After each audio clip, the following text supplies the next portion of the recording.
জগন্নাথ জয় জগন্নাথ জয় জগন্নাথ স্বামী জয় জগন্নাথ। কি বাবা ডাকছো কেন? এই তো সোনাকে সাজুগুজু করিয়ে দিচ্ছি তো।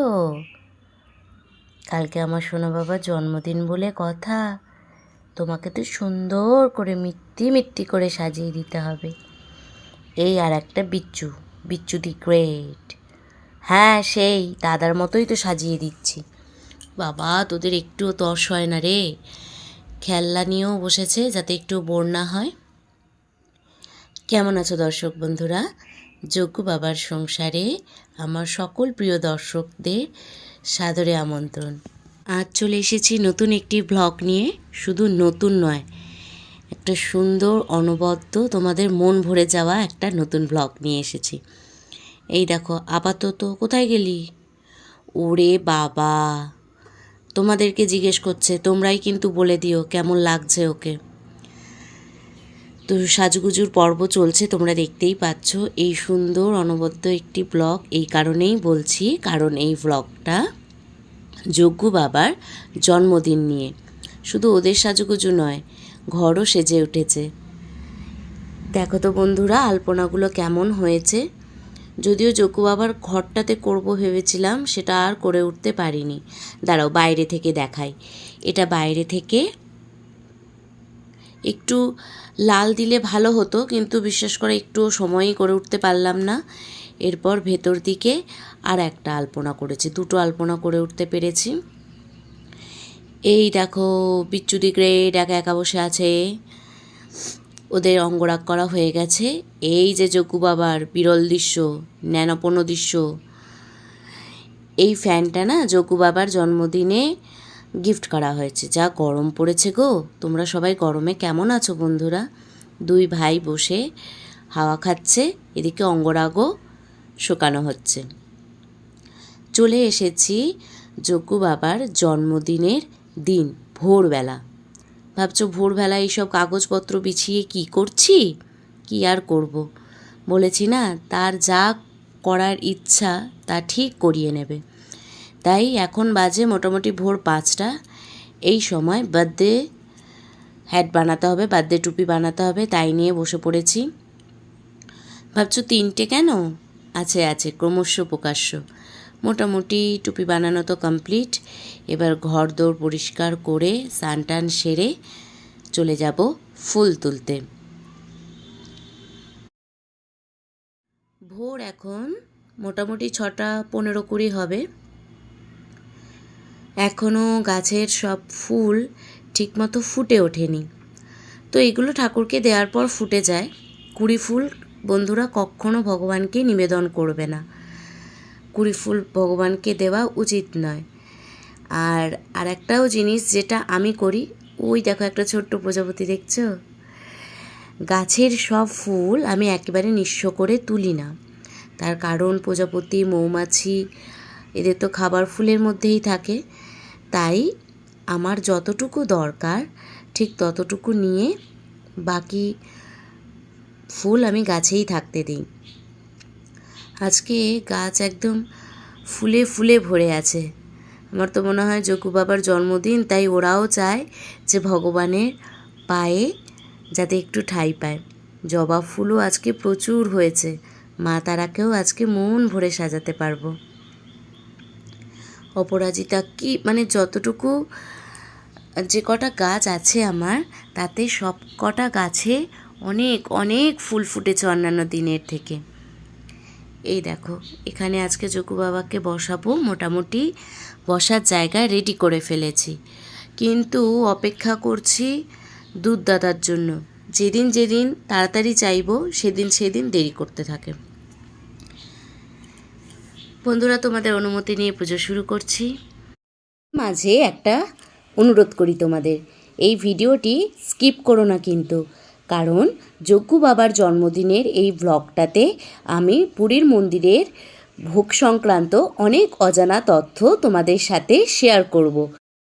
সেই অজানা তথ্যগুলো যদি তোমরা কেউ মিস না করতে চাও তাহলে প্লিজ ভিডিওটা স্কিপ করো না। আর একটা জিনিস তো অবশ্যই বলতে হয়, যজ্ঞ বাবার ফ্যানদের যজ্ঞ বাবার ভিডিও কখনো বোরিং লাগতেই পারে না। তাই চলো শুরু করি।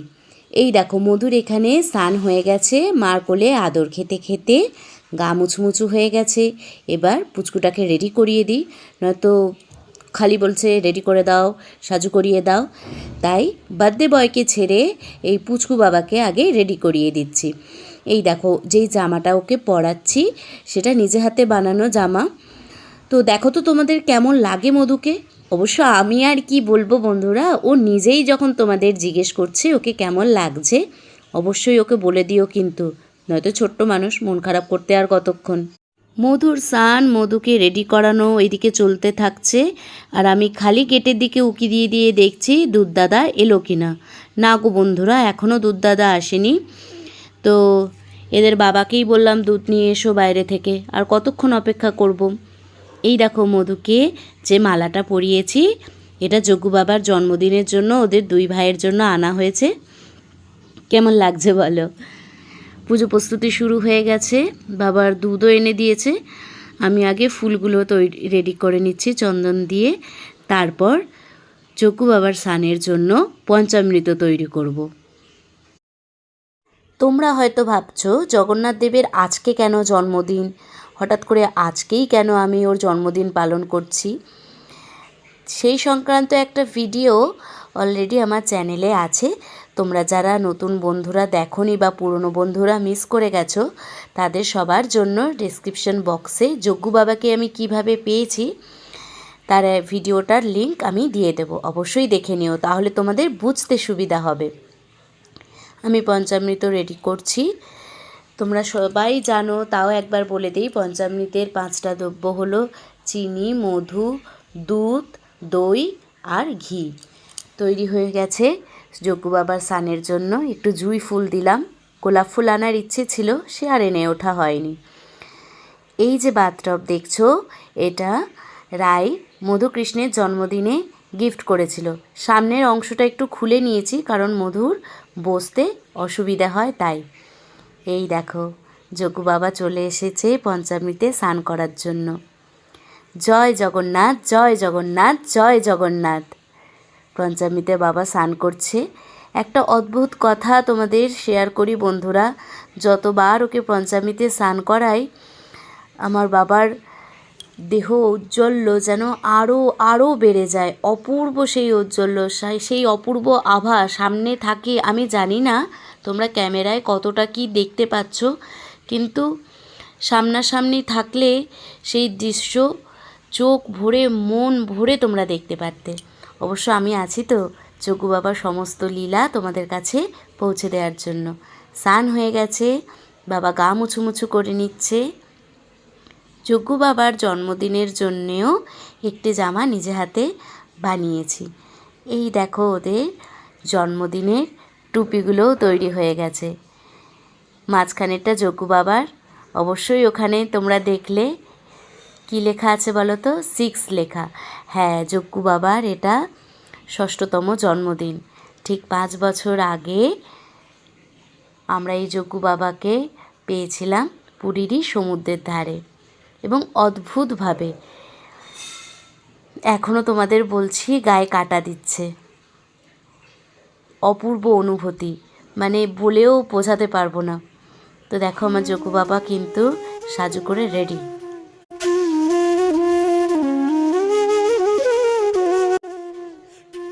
মোটামুটি দুজনকে তো রেডি করিয়ে দিয়েছি, অপেক্ষা করছি আরও একজনের। সে এলেই তোমাদের সকলের সাথে আলাপ করিয়ে দেব বন্ধুরা। যজ্ঞ বাবা আর মধুকে সাজুগুজু করিয়ে দিয়ে এবার ওদের ভোগের ব্যবস্থা করব। আর তোমাদের তো বলেইছি, প্লিজ দয়া করে তোমরা ভিডিওটা স্কিপ করো না, কারণ আমার এই কথা বলার মাঝে মাঝেই অজানা তথ্যগুলো তোমাদের সাথে আমি ভাগ করে নেব।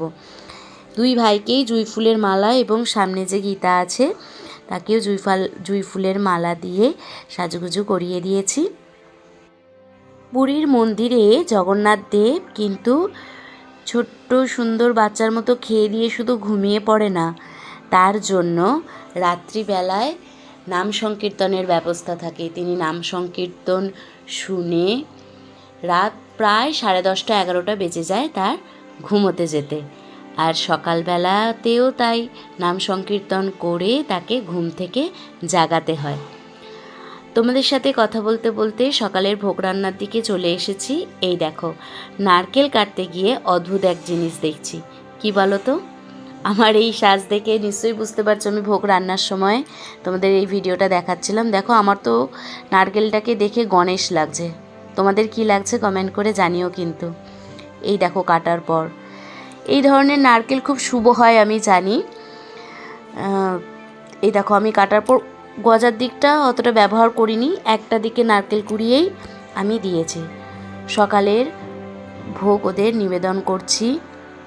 তুলসী ছাড়া তো বিষ্ণুদেব বা যোগু বাবা সবই তো একই, তাদের তো ভোগ নিবেদন করা হয় না সম্পূর্ণভাবে, তাই আমি তুলসী পাতা দিয়ে দিচ্ছি।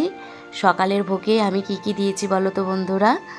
একটু নারকেল কোড়া দিয়ে দিচ্ছি সুজির ওপর, সুজি দিয়েছি, এদিকে আছে মুড়ি, নারকেল কোড়া আর ওদের প্রিয় বাতাসা।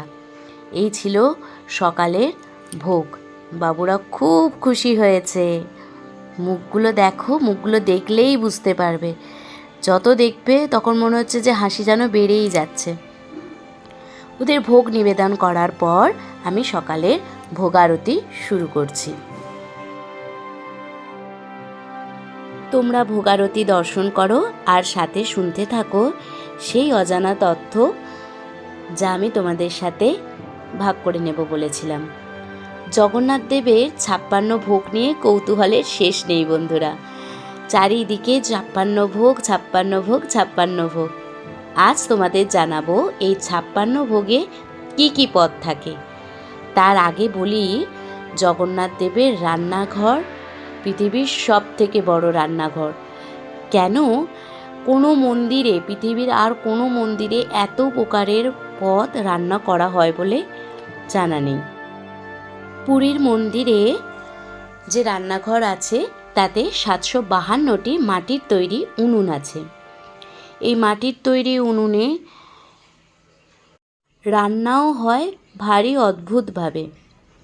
প্রায় 1000 জন সেবক রয়েছে রান্নাঘরের কাজে, তার মধ্যে 500 সেবক রয়েছে রান্নার কাজে এবং বাকিরা আছে সহকারী সেবক হিসেবে।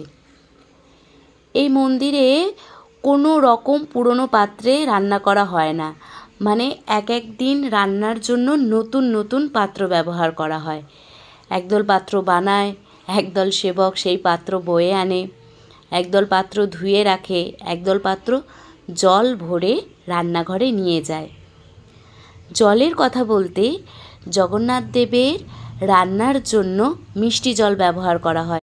পবনহরি চন্দ্রাবলী নাম রাখে মোহন বংশীধারী, অনন্ত রাখিল নাম অন্ত না পাইয়া। সেই মিষ্টি জলের উৎস হলো দুটো নদী। হ্যাঁ বন্ধুরা, মন্দিরের ভেতরে দুটো নদী বয়ে চলেছে, অথচ অদ্ভুত ব্যাপার, বাইরে থেকে কিন্তু দেখা যায় না। গঙ্গা এবং সরস্বতী নদী বয়ে চলেছে মন্দিরের ভেতর থেকে। এটি বড়ই অদ্ভুত। সকাল থেকে যোগু বাবার রান্নাঘরে চলে বিশাল ব্যবস্থা। ভীষণ ব্যস্ত থাকে সবাই। কেউ কেউ সবজি ধোয়, আবার কেউ সবজি কাটে, কেউ মশলা তৈরি করে। আর রান্নাঘরে যে সেবকরা থাকে তাদের 12 বছর বয়স হলে তাদের ট্রেনিং শুরু হয়ে যায়। এইভাবেই তারা বংশানুক্রমে প্রাপ্ত নির্দিষ্ট সেবা সারা জীবন অর্থাৎ মৃত্যুর আগে পর্যন্ত করে থাকে। আমার সাথে সবাই একবার বলো, জয় জগন্নাথ, জয় মধুকৃষ্ণ। সকালের ভোগ হয়ে গেছে, এদিকে তোমাদের অজানা তথ্যও শেয়ার করছি, আর আমি চলে এসেছি দুপুরের ভোগ রান্নার প্রস্তুতি নিয়ে। এই প্রস্তুতি চলতে থাকুক আর আমরাও শুনতে থাকি যোগ্য বাবার রান্নাঘরের অদ্ভুত সব তথ্য। যোগ্য বাবার রান্নাঘরে যা রান্না হয় তা মোটামুটি 2 ভাগে ভাগ করা হয়। একটা হলো পাক্কা, এক হলো শুক্কা। পাক্কা রান্নার মধ্যে হলো যেগুলো সিদ্ধ করা হয়, যেমন ভাত, ডাল, খিচুড়ি, সমস্ত রকমের সবজি। আর শুক্কা রান্নার মধ্যে পড়ে নিমকি, বিস্কুট, গজা, পিঠে, মিষ্টান্ন। জগন্নাথ দেবের ভোগের জন্য যে সমস্ত সবজি বা ফল ব্যবহার করা হয় প্রায় 2000 বছর ধরে ব্যবহার হয়ে আসছে। শুধুমাত্র যে সমস্ত ফল ও সবজি স্থানীয় এলাকায় উৎপন্ন হয় তাই ভোগের রান্নায় ব্যবহৃত হয়। অন্য কোনো অঞ্চলে উৎপাদিত দ্রব্য ভোগ রান্নার কাজে ব্যবহৃত হয় না। জগন্নাথ ও লক্ষ্মী দেবীর কৃপায় ধন্য এই রান্নাঘর। কথিত আছে স্বয়ং মা লক্ষ্মী এই রান্নাঘরে জগন্নাথ দেবের জন্য রান্না করে থাকেন। তাই এখানকার প্রসাদ কখনো কম হয় না, যতই ভক্তের সংখ্যা বাড়ুক না কেন। জগন্নাথ দেবের ভোগ জগৎ সেরা, কারণ এত প্রকারের ভোগ পৃথিবীর আর কোনো মন্দিরে রান্না করা হয় না। জগন্নাথ দেব নিজে যেমন খেতে ভালোবাসেন তেমন ভালোবাসেন ভক্তদের খাওয়াতে। এই 56 ভোগকে বলা হয় মহাপ্রসাদ। মহাপ্রসাদের অদ্ভুত এক বিষয় হলো সামান্য পরিমাণ মহাপ্রসাদ গ্রহণ করলেই তোমাদের কিন্তু পেট ভরে যেতে বাধ্য। তোমরা যারাই পুরীতে গেছো নিশ্চয়ই আমার সঙ্গে একমত যে অল্প সামান্য পরিমাণ প্রসাদ গ্রহণ করলেই পেট কিন্তু ভরে যায়। কি তাই না বন্ধুরা? পুরীর মন্দিরে এই ভোগ রান্না সারা বছর চলতে থাকে, একদিনও বন্ধ হয় না। বন্ধ হয়, বছরে 7 দিন মাত্র বন্ধ থাকে এই ভোগ রান্না। আর সেটা কখন বলো তো? সেটা হলো রথ থেকে উল্টো রথ পর্যন্ত। তখন এই ভোগ রান্নার প্রক্রিয়াটা চলে গুন্ডিচাতে, অর্থাৎ জগন্নাথ দেবের মাসির বাড়িতে। এখানেও কাঠের উনুনে রান্না করা হয়, তবে পুরীর মন্দিরের রান্নাঘরের তুলনায় এখানে রান্নাঘরটা আয়তনে ছোট। আচ্ছা, রান্না হয় তো বলছি, কিভাবে রান্না হয় সেটা বলি। এই মাটির উনুনগুলিতে পরপর 7খানা হাঁড়িতে রান্না হয়, মানে একটা হাঁড়ির ওপর আর একটা হাঁড়ি, আর একটা হাঁড়ির ওপর আর একটা হাঁড়ি, এই করে পরপর 7টা হাঁড়ি সাজানো থাকে। জগন্নাথ দেবের অপূর্ব লীলা কথা কি জানো? এই 7টা হাঁড়ির মধ্যে একদম ওপরে যে হাঁড়ি থাকে সেই হাঁড়ির রান্না আগে হয়। নিচে অর্থাৎ উনুনের একদম প্রথমেই যে হাঁড়ি থাকে সেই রান্না কিন্তু পুড়েও যায় না, ওই হাঁড়ির রান্না সবার শেষে হয়। কি অদ্ভুত না? যেসব সেবায়েতরা জগন্নাথ দেবের ভোগ রান্নার কাজে সেবায়েতরা যুক্ত আছেন তাদের সকলকে একটা নির্দেশ অবশ্যই মেনে চলতে হয়। তা কি জানো? শুনলে অবাক হয়ে যাবে বন্ধুরা, যেটা আমরা সচরাচর উল্টো করে থাকি।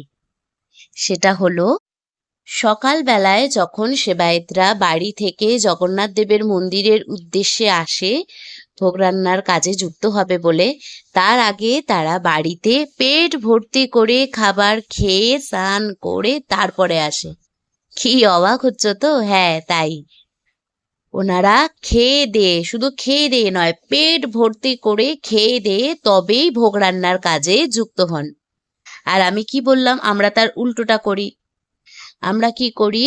আমরা উপোস থেকে ঠাকুরকে খাইয়ে দাইয়ে তারপর নিজেরা খাই। কেন বলছি এই জিনিসটা করা একদম ঠিকঠাক? কারণ যদি আমাদের পেট ভর্তি থাকে তাহলে ভোগ রান্নার সুগন্ধের দিকে আমাদের মন যাবে না। আমি এই একটা জিনিস অর্থাৎ এই একটা তথ্য নিয়ে পরে একটা নতুন ব্লগ আনবো, তা হচ্ছে গিয়ে ভোগ রান্নার জন্য খেয়ে করা উচিত কি না খেয়ে করা উচিত। তার আগে ছোট্ট একটা বলে দিই, তার কারণ ছোট্ট করে বলে দিই যে যদি আমরা ভোগ রান্নার আগে খেয়ে দিয়ে করি তাহলে ঠাকুরকে জন্য যে ভোগ রান্না করছি তাতে আমাদের লোভ লালসা কাজ করে না, কারণ পেট ভর্তি থাকলে আমাদের মন খাওয়ার দিকে একদমই যায় না বন্ধুরা। তো চলো বন্ধুরা, আবার যজ্ঞ বাবার অর্থাৎ জগন্নাথ দেবের পুরীর মন্দিরের তথ্যগুলোতে চলে যাই। ভিডিওতে দেখতেই পাচ্ছ আমি সবজি কাটছি। জগন্নাথ দেবের মন্দিরে বেশ কিছু সবজি কিন্তু নিষিদ্ধ। তার মধ্যে বলি কি কি নিষিদ্ধ: আলু, টমেটো, কাঁচা লঙ্কা, বরবটি এগুলো ভোগ রান্নার কাজে ব্যবহার করা হয় না। আর ড্রাই ফ্রুটসের মধ্যে বাদাম ব্যবহার করা যায়, কিশমিশ ব্যবহার করা যায়। যেটা ব্যবহার করা হয় না সেটা হচ্ছে গিয়ে খেজুর। লঙ্কার বদলে যোগু বাবার রান্নায় গোলমরিচের ব্যবহার করা হয় আর সর্ষে ব্যবহার করা হয়। নারকেল প্রায় প্রত্যেকটা রান্নাতেই ব্যবহার করা হয়। সুতরাং তোমরা যারা বাড়িতে জগন্নাথ দেবকে ভোগ দিতে চাও তারা কিন্তু নারকেল অবশ্যই রেখো, কারণ যোগু বাবা নারকেল খেতে খুব ভালোবাসে। বন্ধুরা, যোগু বাবার রান্নাঘর নিয়ে তো তোমাদের সাথে তথ্যগুলো ভাগ করে নিলাম। কতগুলো মাটির উনুন আছে, কতজন সেবায়েত আছেন, 56 ভোগের মধ্যে 2 ভাগ হয়ে যায় রান্না, সেটা হচ্ছে পাক্কা এবং শুক্কা, তার মধ্যে কি কি পড়ে, আর রান্নার জলই বা কোথা থেকে আসে। ঠাকুরদের খাওয়ার জল মূল মন্দিরের ঠিক পাশেই একটি কুয়ো আছে, সেখান থেকে নেওয়া হয়, জানো তো। জগন্নাথ দেবের মন্দিরে এই ভোগ রান্না এবং ধ্বজা ওড়ানো, মানে মূল মন্দিরের যে পতাকা ওড়ানো, তা একদিনও বন্ধ হয় না। ঝড় জল বৃষ্টি যাই হয়ে যাক না কেন, এই ভোগ রান্না এবং ধ্বজা ওড়ানো একদিনও বন্ধ হয় না। এই মন্দিরের প্রসাদ লক্ষ লক্ষ ভক্তরা খেয়ে থাকে, একদিনও কমও পড়ে না। এটা জগন্নাথ দেবের অপূর্ব লীলা ছাড়া আর কী বলো তো। ভোগ রান্নার কথা, কিভাবে রান্না হয় সবই শুনলাম। এবার আসো জেনে নেই এই 56 ভোগের মধ্যে কি কি পদ থাকে।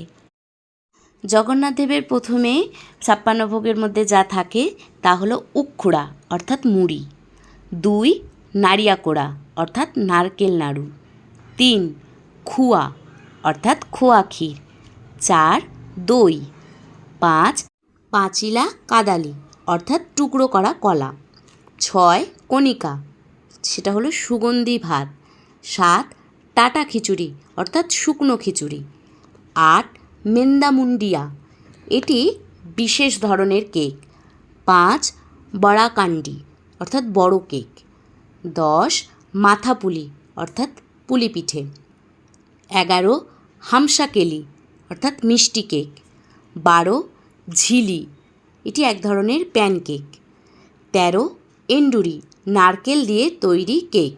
একটু থামছি বন্ধুরা, কারণ নতুন অতিথি এসে গেছে। যোগু বাবা আর মধুকৃষ্ণের বন্ধু নীলমাধব, ওর মা নিয়ে এসেছে। যদিও সকালের ভোগ নিবেদন করা হয়ে গেছে, সকাল থেকেই নীলমাধবের নিমন্ত্রণ ছিল, তো একটু দেরি হয়ে গেল।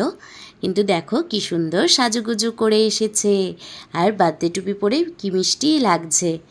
আর এই আর একজন আমার রাইসোনা, সারাক্ষণ যোগু বাবাকে ওই সারা দিন হ্যাপি বার্থডে দাদা হ্যাপি বার্থডে দাদা বলে গেছে।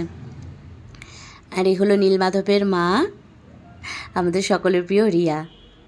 ছেলেকে রেখে যাচ্ছে, সারাদিন থেকে সন্ধেবেলায় আবার নীলমাধব ওর মার কাছে ফিরে যাবে। দেখো যোগু বাবার হাসিটা দেখেছো, কত মিষ্টি লাগছে। আনন্দ হবে না, বন্ধু এসেছে। এই দেখো 3 জনকে, সবাই বলো জয় জগন্নাথ, জয় মধুকৃষ্ণ, জয় নীলমাধব। অপূর্ব অপূর্ব অপূর্ব। চলো আমরা আবার ফিরে যাই 56 ভোগে। 14 আদা পচেদি অর্থাৎ আদা দিয়ে তৈরি চাটনি, 15 শাক ভাজা, 16 মরিচ লাড্ডু, 17 করলা ভাজা, 18 ছোট্ট পিঠে, 19 বারা এটি দুধ দিয়ে তৈরি মিষ্টি, 20 আরিসা এটি ভাত দিয়ে তৈরি মিষ্টি, 21 বুন্দিয়া, 22 পংখাল অর্থাৎ পান্তা ভাত, হ্যাঁ গো হ্যাঁ, যোগু বাবা পান্তা ভাতও খায়, 23 খিরি অর্থাৎ দুধ ভাত, 24 কদম্বা এটি বিশেষ ধরনের মিষ্টি, 25 পাত মনোহরা মিষ্টি, 26 তাকুয়া এটিও এক ধরনের মিষ্টি, 27 ভাগ পিঠে, 28 গোটাই অর্থাৎ নিমকি, 29 কাকারা মিষ্টি, 30 দলমা,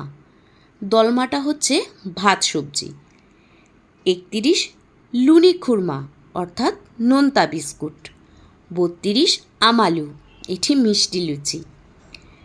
33 বিড়ি পিঠে। 34 চাড়াই নাড়া মিষ্টি। 35 খাস্তাপুরি।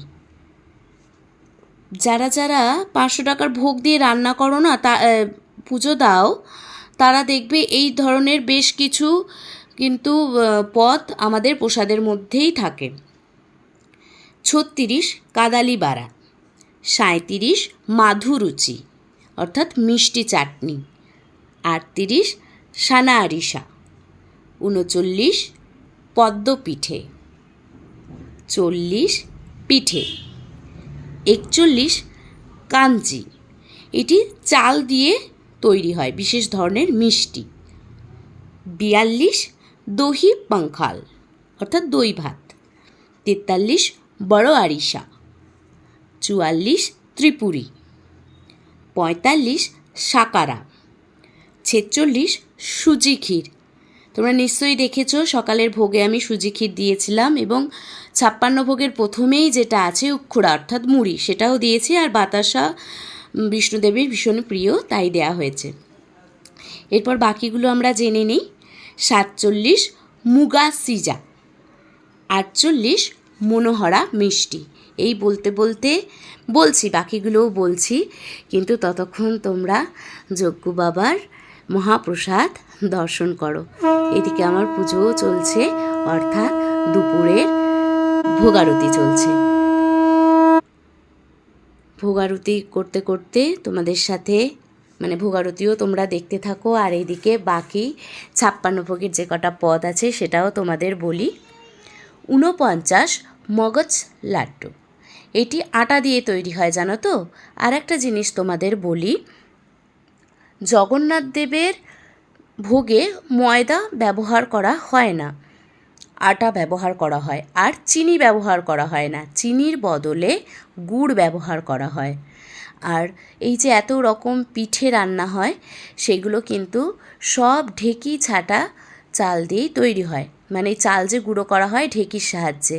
আর সেই ঢেকি কিসের তৈরি জানো? চন্দন কাঠের তৈরি। 50 পানা। 51 অন্ন। 52 ঘি ভাত। 53 বেসার, এগুলো বেসার হচ্ছে সবজি। 54 মিঠা ডালি। 55 মহুরা অর্থাৎ লাবড়া। 56 সাগা নাড়িয়া অর্থাৎ নারকেলের দুধ দিয়ে মাখা ভাত। তো বন্ধুরা, 56 ভোগের এই 56 পদ তোমাদের সাথে শেয়ার করলাম। এই 56 ভোগের মধ্যে আজকে দুপুরের ভোগে আমি যোগু বাবাকে দিয়েছি ঘি ভাত, মিঠা ডালি, মহুরা। আর যেহেতু ওখানে টক জাতীয় খাবার যোগু বাবা খায়, কিন্তু আমার এখানে বাসনের অভাবে না, আমি নিরামিষ মিক্সিও নেই, এদিকে আমার শিলনোড়াও নিরামিষ নেই। সেক্ষেত্রে আমি দোকান থেকে কিনে আনতেই পারতাম, কিন্তু রিস্ক নেইনি গো, যদি তিতকুটে লাগে খেতে, তাই আমের একটু চাটনি করে দিয়েছি ওদেরকে। আর দিয়েছি করলা ভাজা, কুমড়ো ভাজা, মিঠা ডালি তো বললামই, এই পদই ছিল। আর শশা কেটে দিয়েছি। এই ছিল যোগু বাবার দুপুরের ভোগ। নিজে হাতে খেতে দিয়ে বাতাস না করে দিলে বাচ্চাদের খাইয়ে মায়ের মন কি ভরে বলো? কি বন্ধুরা, স্কিপ করছো না তো? তাহলে কিন্তু জরুরি তথ্যগুলো মিস করে যাবে। তোমাদের সকলকে একটা বলি, যে সকল বন্ধুরা যোগু বাবার সংসারে এখনও সদস্য হয়ে ওঠোনি, তাদের সকলকে একটাই অনুরোধ, সাবস্ক্রাইব করে যোগু বাবার সংসারের সদস্য হয়ে যাও। আর আমার সাথে বলো, জয় জগন্নাথ, জয় মধুকৃষ্ণ, জয় নীলমাধব। বন্ধুরা, মন্দিরের 56 ভোগের কথা তো তোমরা শুনলে। এবার তোমাদের সাথে শেয়ার করছি এক পানীয়ের কথা। হ্যাঁ গো, পানীয়। জানি না তোমরা খেয়েছো কি না, তবে আমি 2-3 বছর গিয়ে আর কিন্তু পাইনি, কারণ ওটা বন্ধ হয়ে গেছে। বলছি কি পানীয়, তার আগে দেখিয়ে দিই। এদিকে ভোগারতি শেষ, আর নীলমাধবের দাদা এসেছে, প্রিয়ম। প্রিয়ম এসেছে জগ্গু দাদার প্রসাদ নিতে। জগা দাদার প্রসাদ নিয়ে বাড়ি যাবে, তারপরে ওনাকি ভাতু খাবে। ভিডিওতে এখন তোমরা দেখতে পাচ্ছ সন্ধেবেলার ছবি, কারণ দেখো মালাগুলো শুকিয়ে গেছে, যা গরম পড়েছে আর কি বলবো। এই গরমেই চলো তোমাদের সাথে সেই পানীয়ের কথা শেয়ার করছি, সেটার নাম হলো টঙ্কতরণী।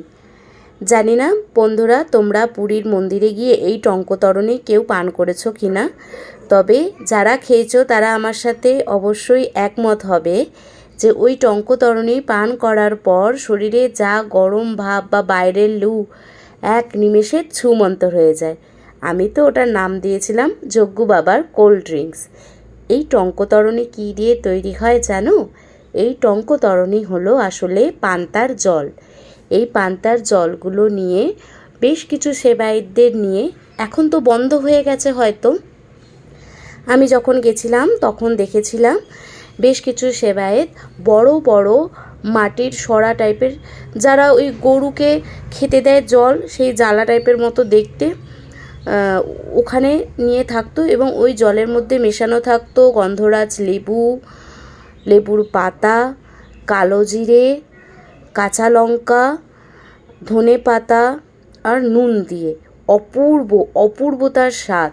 তবে একটা জিনিস কি বলো তো, একই পাত্র থেকে সবাই খেত, মানে একটা পাশে ফাঁকা জালার মধ্যে জল থাকতো, তার মধ্যে মাটির ভাঁড়ে করে ওরা দিত, 5 টাকা করে নিয়েছিল আমি যখন খেয়েছিলাম। ওইটা খাওয়ার পর ওনাদের ভাঁড়টা ফেরত দিতাম, ওরা ওই জলের মধ্যে ডুবিয়ে রাখতো, আবার পরে যে আসতো সেই জল থেকে তুলে ওই ভাঁড়ে দিত। হয়তো এই কারণেই বন্ধ হয়ে গেছে কিনা জানি না, তবে খেতে কিন্তু অপূর্ব ছিল। কথা বলতে বলতে চলে এসেছি সন্ধ্যের ভোগে। এই সময় আমি ওদের মিষ্টি, বিস্কুট আর প্রচুর চকলেট দিয়েছিলাম। জিলিপি এনেছিল ওর বাবা, জগ্গু বাবার খুব প্রিয় কিন্তু। আর এই দিকে দেখছো মাখা সন্দেশ, এটা দিয়েছে রিয়া। সকালেই আরাপ করালাম, সেই রিয়াই দিয়েছে বাচ্চাদের জন্য। তো তুলসী পাতা ছাড়া ভোগ নিবেদন সম্পূর্ণ হয় না, তাই আমি তুলসী পাতা দিয়ে নিচ্ছি। এরপরে করব সন্ধ্যা আরতি। বন্ধুরা, এই ছোট ছোট তথ্যগুলো যে তোমাদের দিলাম, বেশিরভাগ লোকেরা জানো, বেশিরভাগ জানো না। তবে তোমাদের এই তথ্য পেয়ে কেমন লাগলো অবশ্যই কমেন্ট করে কিন্তু জানিও। যদি খারাপ লাগে ডিসলাইক কি করে দিও, আর যদি ভালো লাগে অবশ্যই কমেন্ট করে জানিও, কারণ তোমাদের কমেন্ট, লাইক এগুলো দেখলে পরবর্তী ব্লগ করার জন্য আমি খুব উৎসাহিত হই। আর জগ্গু বাবা মধুকৃষ্ণের যে লীলা কথা তোমাদের শেয়ার করতে পারলে আমার খুব ভালো লাগে। এই স্তোত্রাবলী থেকে আজ বলে আজ নয় যে আজ জন্মদিন বলে বিশেষ কিছু, এই স্তোত্রাবলী থেকে জগ্গু বাবার মধুরাষ্টকম, জগন্নাথ স্তোত্রম আর শ্রীকৃষ্ণের স্তোত্রম, এগুলো আমি রোজ সন্ধ্যেবেলায় পাঠ করি। তো আজকেও তার অন্যথা হয়নি। পাঠ করা হয়ে যাওয়ার পরে আমি ভোগারতি করছি, তোমরাও ভোগারতি দর্শন করো।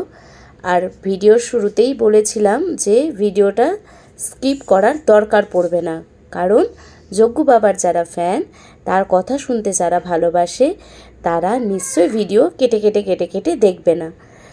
তো তোমাদের সকলের উদ্দেশ্যে বলছি, কেমন লাগলো অবশ্যই জানিও। জগ্গু বাবার জন্মদিনের সারা দিনের ভিডিও যতটুকু পেরেছি তোমাদের সাথে শেয়ার করে নিলাম। খাওয়া দাওয়ার পর নীলমাধবকে তার মায়ের কাছে দিয়ে এসেছিলাম, আর জগ্গু বাবা আর মধুকে ঘুম পাড়িয়ে দিয়ে তবে ব্লগ শেষ করেছিলাম। এরপরেও সব শেষে তোমাদের কাছে একটাই অনুরোধ, যারা জগ্গু বাবার সংসারের সদস্য হওনি তারা প্লিজ সাবস্ক্রাইব করে জগ্গু বাবার সংসারের সদস্য হয়ে যাও। আর জগ্গু বাবার কৃপায় তোমাদের সকল বাধা বিপত্তি কেটে যাক। সবাই খুব খুব ভালো থেকো। দেখো জগ্গু বাবাকে খেতে দিয়ে বাতাস করে দিচ্ছি। সন্ধ্যের ভোগারতি দর্শন করেছো তোমরা, ভোগ দর্শনও করে নাও, কারণ ভোগ দর্শন করলে দুর্গতি কাটে। তোমাদের সকল বাধা বিপত্তি কেটে যাক জগ্গু বাবার কৃপায়। জগ্গু বাবার ঘুমের সময় হলো। বিছানাও তৈরি করে ফেলেছি। তো বন্ধুরা, এই অনবদ্য সুন্দর ব্লগটা তোমাদের কেমন লাগলো অবশ্যই কমেন্ট করে কিন্তু জানিও। চুকু বাবার ঘুমের সময় হয়ে গেছে। সবাইকে বলি, সবাই খুব খুব ভালো থেকো, আনন্দে থেকো, আর আমার সাথে বলতে থাকো জয় জগন্নাথ, জয় মধুকৃষ্ণ। জগু বাবার ব্লগ দেখতে যদি তোমরা উৎসাহিত হও তাহলে আমাকে অবশ্যই লাইক কমেন্ট করে উৎসাহিত করো। জয় জগন্নাথ।